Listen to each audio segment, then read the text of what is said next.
So we can start maybe with the different questions that Camille sent you yesterday. So as you know, so it's a publication that will be on mental health of older adults that will be released in September as part of the publication that we publish for Red Social Innovation. And we will have 6 different parts, one of which being maintaining social bonds. And this is the part where we would like to ask you a few questions. So the first one is, to what extent are loneliness and isolation important risk factors that can lead to older adults' depression? First of all, depression is the most common mental health disorder in older persons. Although aging brings with it multiple challenges, it is important to remember that depression in the older age is definitely not normal. The widely spread and normalization options that is normal and expected in older age leads to depressive disorders in older person being either overlooked or ignored even by health professionals. Several studies have shown that older persons are significantly less likely to recognize depressive symptoms than a younger person.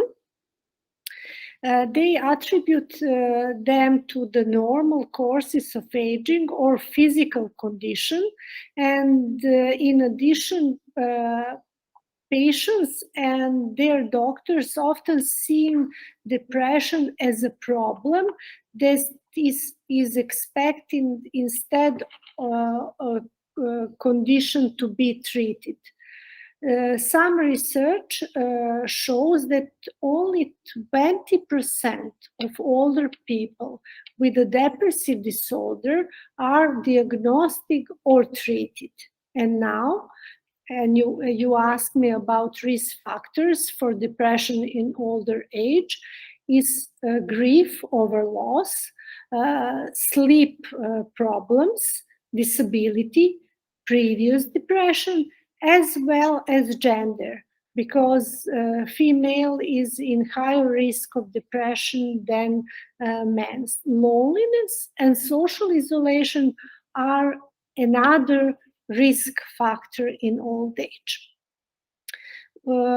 One recent UNFPA survey of loneliness for older people from 65 to 85 years in 6 countries from Eastern Europe and Central Asia showed that 79% of older people are at least moderately lonely, with 18% being extremely lonely, which is very big risk factor of depression in these 6 countries. The survey shows that the 4 primary contribution to loneliness in this population is tangible support, size of social network, social support, and social confidential. The risk factors are largely related to having someone to provide support for basic social and life activities. That's biggest factor when we speak about depression and loneliness.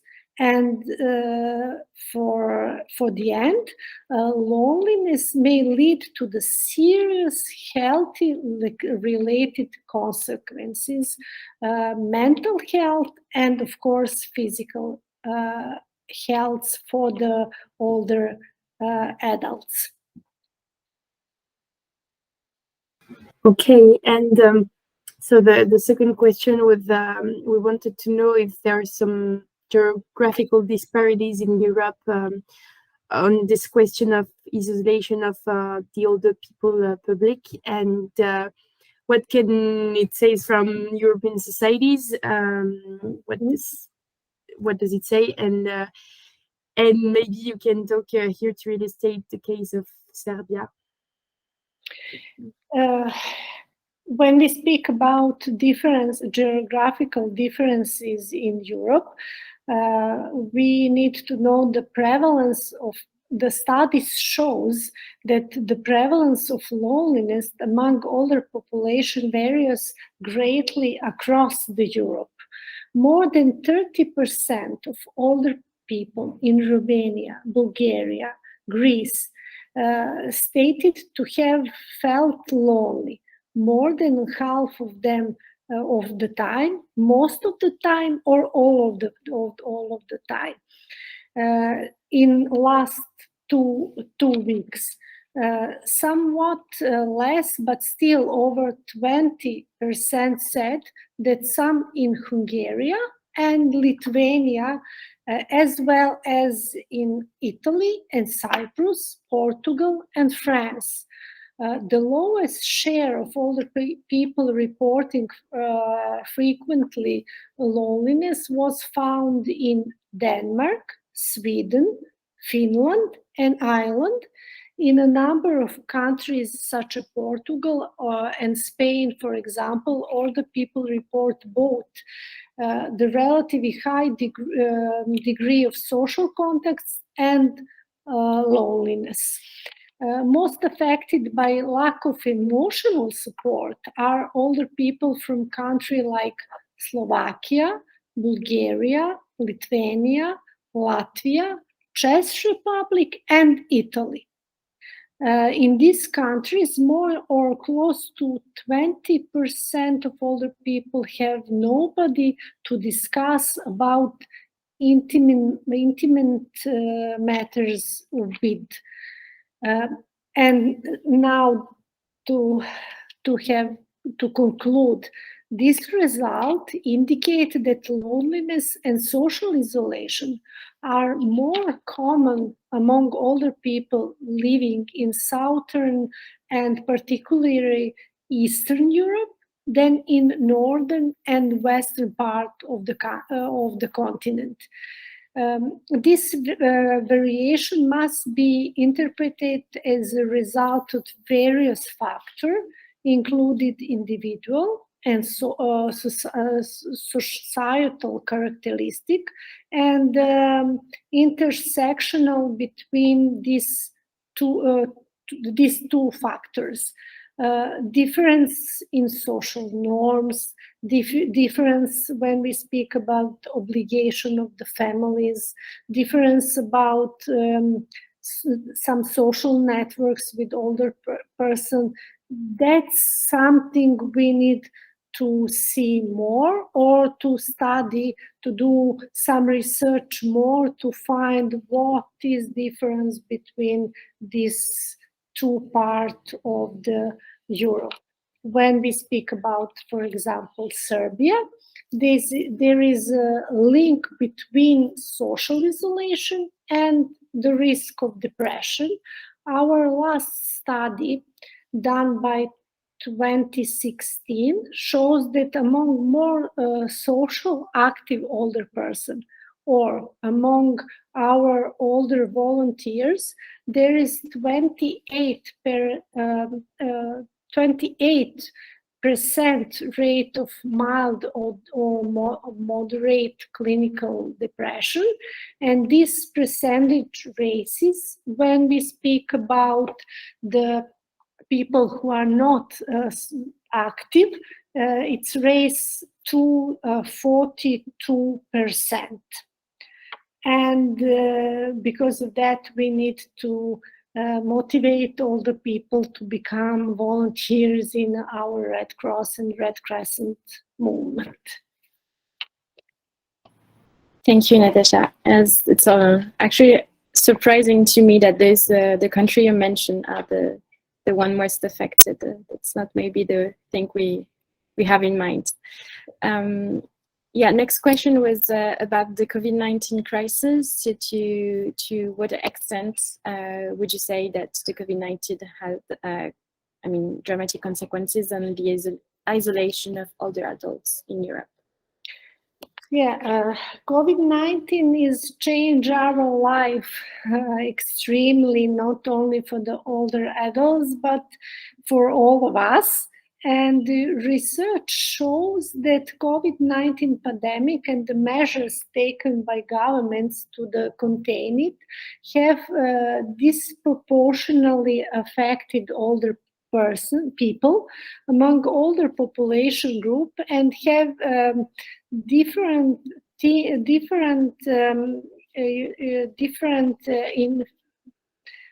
aspects about social isolation and loneliness for many of them. What is interesting is that the survey did not show significant connection between increase in loneliness and the difference in activities of older person during the pandemic. This means that what actually matters to older person are the access to the different forms of support, social networks and social confidence. Maybe to simplify it a little bit, it is important to ensure that they have access to tangible support and social support at all times, including during the pandemic or similar emergency or longer-term emergency. They wanted tangible support. One significant effect of COVID-19 pandemic and lockdown periods was moving most of the social activity and socializing of younger person and adults online. However, for a significant part of older person, this was a barrier, and they were in risk. Either they are not very good in digital literacy to participate on online, or this digitalization not fit their needs. Some great examples show that in Serbia, older person being very active online and volunteering online during the lockdown period, but is still minority percentage of them.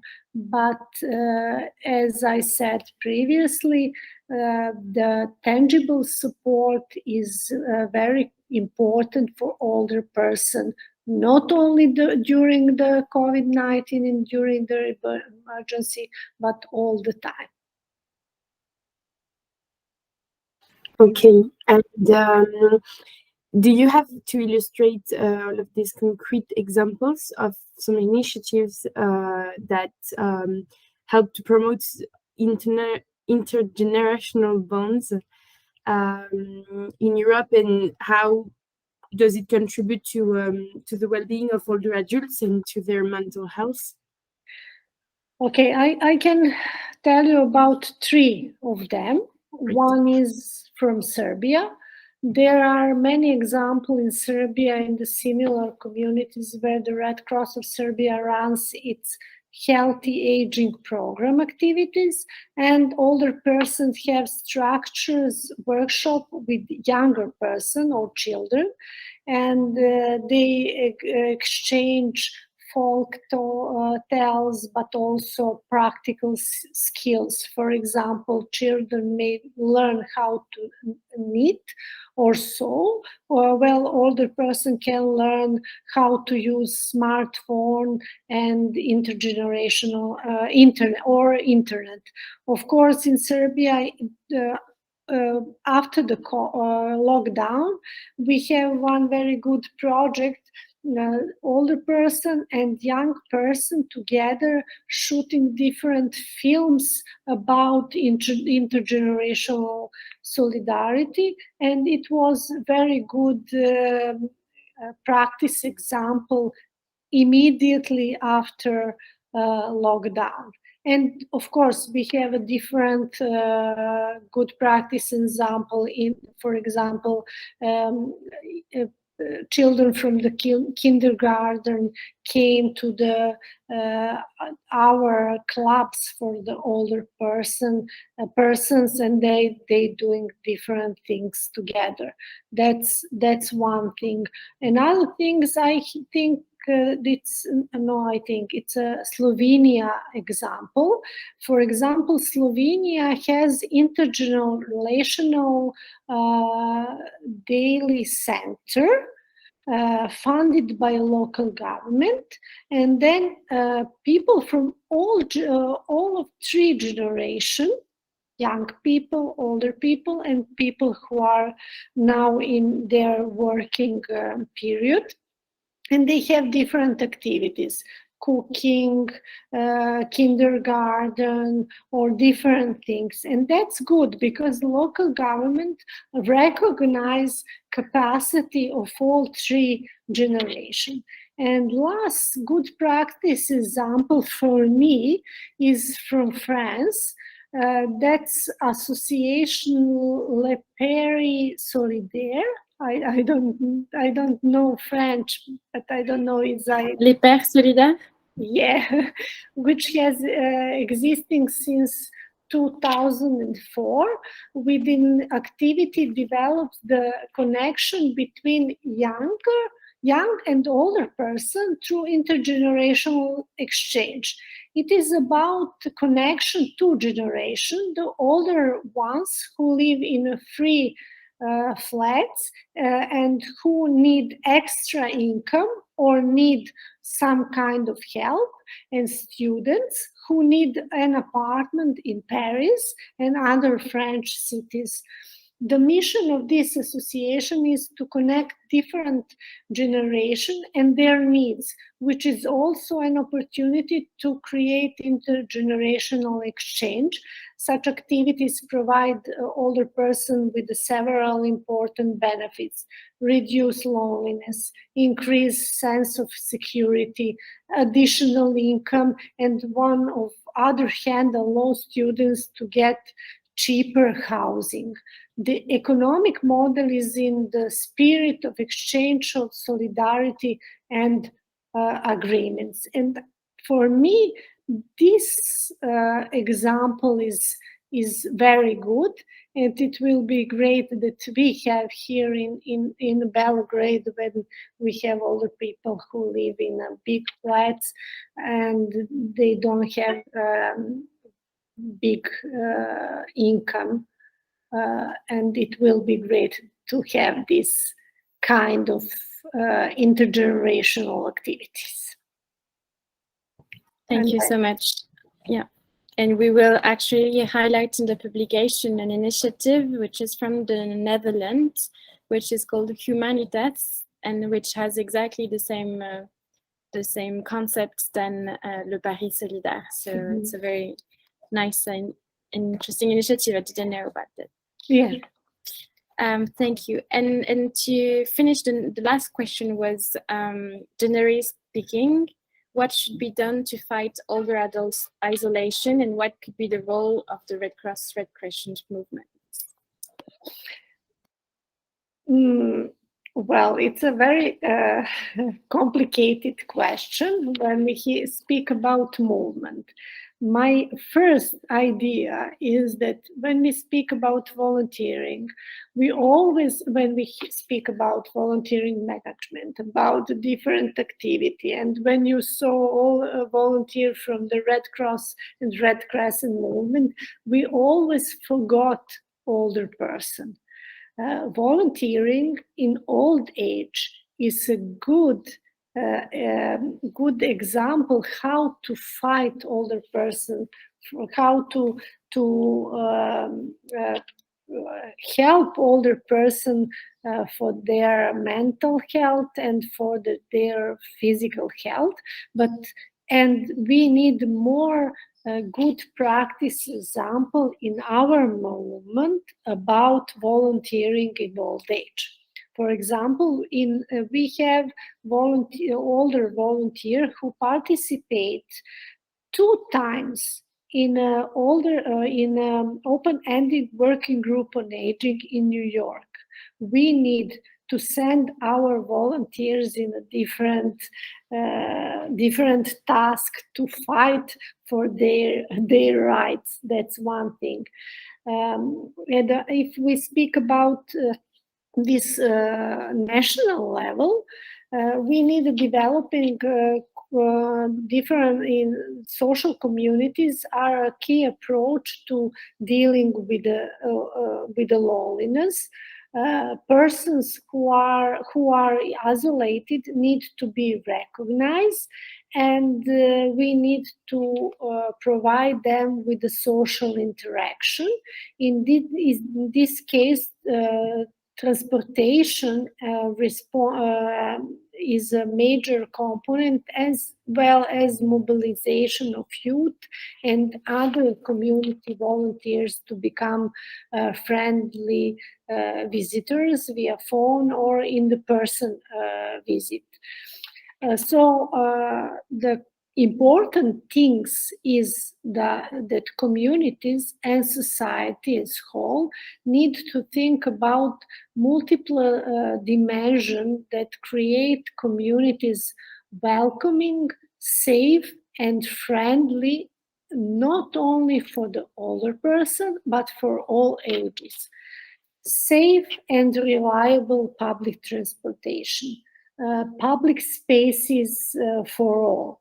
One very important dimension is that fight against stigma, prejudice, and ageism, not only for public, but often among older persons themselves, but they must recognize their potential, and to give older person opportunity to volunteer, to be active, to exchange knowledge, and of course to learn, to give them opportunity for healthy aging, healthy lifestyle, because if we do so, we will be very good Red Cross and Red Crescent society,